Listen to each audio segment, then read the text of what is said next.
Várjuk a hatos bokolatot a polpozícióban, Mizsák Gábor. Jön Gábor.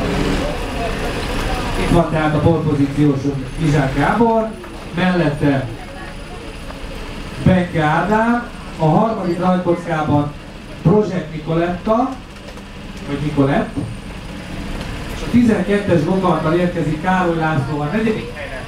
Negyedik rajtkockában. És Molnár Dániel az ötödiknek. Lesz egy álló rajtunk, de majd az időt fogja dönteni. Na nézzük!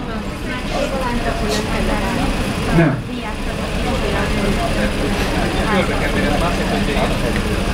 Na srácok, gyerünk! Ránk is srácok!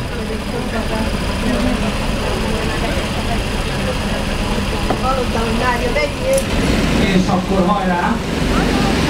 Szépen előtt a rajtnál, és aztán megint a hatos bokarttal megmaradt az első helyet Mizsák Gábor.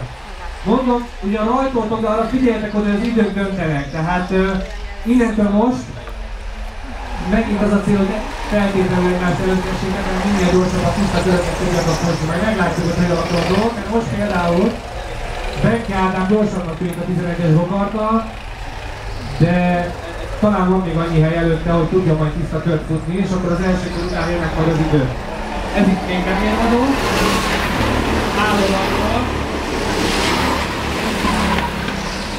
Álló rajtból egyelőre a hatos bokartban ülő Mizsák Gábor volt a leggyorsabb. Dániel továbbra is óvatosan közlekedik a pályán.